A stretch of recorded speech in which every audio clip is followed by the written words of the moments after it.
Yes betting apps promotions చేసేటువంటి 11 మంది influencers పైన అయితే పంజగుట్ట పోలీస్ స్టేషన్లో కేసు అయితే నమోదైంది ప్రస్తుతం. అయితే వీసీ సజ్జనార్ గారి ఈ యొక్క ట్వీట్స్ ఆధారంగా ఆయన చేసేటువంటి ఏదైతే ఒక మహాయుద్ధం అనే చెప్పాలి. ఎందుకంటే బెట్టింగ్ యాప్స్ పట్ల చాలామంది బెట్టింగ్స్లో యాప్స్లో పెట్టుబడులు పెట్టి గేమ్స్ ఆడి కూడా వాళ్ళ ప్రాణాల మీదకి తీసుకొచ్చి వాళ్ళ ప్రాణాలు కోల్పోయినటువంటి పరిస్థితి అయితే ఉంది. అసలు వాళ్ళకి ఎలాంటి శిక్ష పడేటువంటి అవకాశం ఉంది అని చెప్పేసి కూడా మనం అడ్వకేట్ని అడిగి తెలుసుకునే ప్రయత్నం అయితే చేద్దాం. ఇప్పుడు ప్రస్తుతం మనతో పాటు అడ్వకేట్ గుప్తా ఉన్నారు, ఆయనతో మాట్లాడేటువంటి ప్రయత్నం అయితే చేద్దాం. సార్, వీళ్ళకి ఎలాంటి శిక్షలు పడేటువంటి అవకాశం ఉంది ఒకవేళ ఈ యొక్క కేసులు అయితే రుజువు అయితే?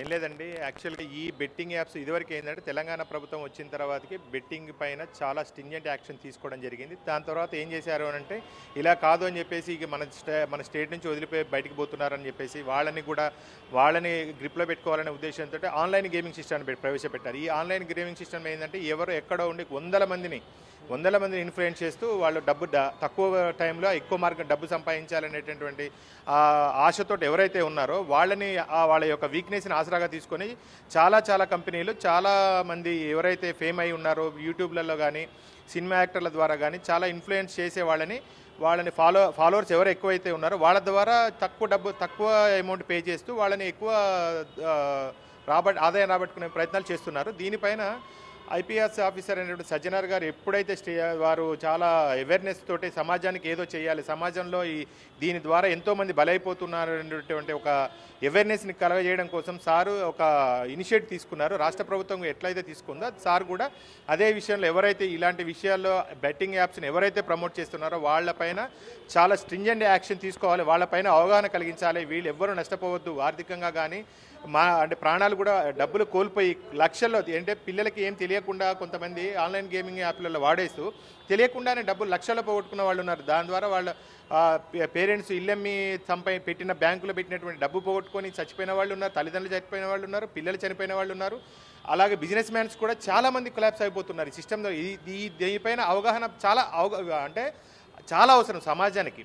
ఆ ఉద్దేశంతో వాళ్ళు సజ్జనార్ గారు చాలా మంచి రకమైనటువంటి ట్వీట్ ఇచ్చారు. దానికి స్పందిస్తూ చాలా ఇన్ఫ్లుయెన్సర్స్ కూడా ఎవరైతే సామాజిక స్పృహ ఉన్న వాళ్ళు కూడా దానికి తగ్గట్టుగా చేస్తున్నారు. ఇలాంటి యాప్స్ను ప్రమోట్ చేసే వాళ్ళు చట్టపరమైనటువంటి శిక్ష ఉంది, 3 సంవత్సరాల బట్టి జైలు శిక్ష. ఇప్పుడు భారత న్యాయ సంహితలోని గేమింగ్ యాక్ట్ 3A4 ప్రకారం అయితే ఈ యొక్క కేసును నమోదు చేసినట్టుగా కూడా తెలుస్తూ ఉంది. సో ఆ యొక్క యాక్ట్ ప్రకారం, గేమింగ్ యాక్ట్ ప్రకారం ఎన్ని సంవత్సరాలు వీళ్ళకు శిక్ష పడేటువంటి అవకాశం ఉంది? ఇది బెయిలబుల్ అఫెన్సా లేకపోతే నాన్ బెయిలబుల్కి సంబంధించినటువంటి అఫెన్సా? అయితే ఇది బిఎన్ఎస్ యాక్ట్ కంటే కూడా ఐటీ యాక్ట్, ఇప్పుడు ఎందుకంటే ఆన్లైన్ గేమింగ్ చేస్తున్నారు కానీ ఐటీ యాక్ట్ ప్లస్ మన తెలంగాణ గేమింగ్ యాక్ట్ అనేది అప్లై అవుతుంది, బిఎన్ఎస్ యాక్ట్ కాదు. దాని ద్వారా ఇదివరకు ఏంటంటే తెలంగాణ ఇదివరకు బిఫోర్ ఉమ్మడి రాష్ట్రంలో ఉన్నప్పుడు బెయిలబుల్ అఫెన్స్గా ఉండేది. AP gaming act bailable offence, ఇప్పుడు నాన్ బెయిలబుల్ అఫెన్స్ చేశారు. దాని ద్వారా ఏంటంటే బెయిల్ వచ్చే అవకాశాలు లేవు.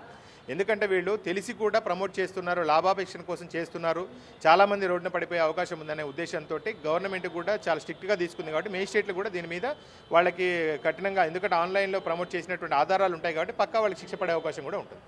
ఇప్పుడు అంతకుముందు ప్రమోట్ చేసి ఇప్పుడేమో అంత తప్పైపోయింది, ఇప్పుడు ఎవరు కూడా దాన్ని ప్రమోట్ చేయొద్దు, ఎవరు కూడా ఆన్లైన్ బెట్టింగ్ ఆడొద్దు అంటూ కూడా ఈ 11 మంది కూడా చెప్తున్నటువంటి సిచ్యువేషన్ ఉంది. సో ఇప్పుడు వాళ్ళు మారిపోయినట్టుగా ప్రవర్తిస్తూ ఉన్నారు. అంటే ఇప్పుడు వాళ్ళకు శిక్ష తగ్గించేటువంటి అవకాశం ఉంటుందా, లేకపోతే పూర్తి స్థాయిలో శిక్ష అమలు చేసేటువంటి పరిస్థితి ఉంటుందా? అంటే ఫస్ట్ ఆఫ్ ఆల్ మనం ఏంటంటే అర్థం చేసుకోవాల్సింది, అట్లీస్ట్ వాళ్ళు డబ్బు సంపాదన తెలియకుండా వాళ్ళు ఇన్ఫ్లుయెన్స్ చేసి ఉండొచ్చు.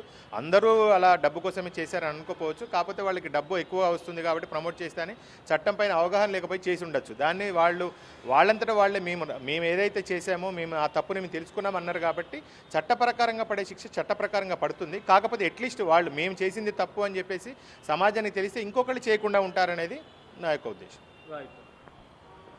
సో చేసింది తప్పే, కానీ మేము తప్పు తెలుసుకున్నాము, ఇంకా ఎవరు కూడా ఈ యొక్క తప్పు చేయకూడదు అంటూ కూడా ఈ 11 మంది అయితే చెప్తా ఉన్నారు. బట్ ఏదేమైనప్పటికీ మాత్రం చేసింది మాత్రం పెద్ద తప్పే అని చెప్పాలి. ఎందుకంటే కొన్ని వందల మంది కూడా ఈ యొక్క బెట్టింగ్ యాప్స్ యొక్క ఊబిలో చిక్కుకొని వాళ్ళ ప్రాణాలను కూడా కోల్పోయినటువంటి పరిస్థితి ఉంది. సో ఈ 11 మంది మీద కేసు అయినటువంటి నేపథ్యంలో పూర్తి దర్యాప్తు అనంతరం వీళ్లకు ఎన్ని సంవత్సరాలు శిక్ష పడుతుంది, అసలు శిక్ష ఉంటుందా లేదా కేవలం విచారించి వదిలేస్తారనేటువంటి విషయాలు కూడా ప్రజల్లో అయితే కొంత స్తబ్దత అయితే నెలకొన్నటువంటి పరిస్థితి అయితే కనిపిస్తూ ఉంది.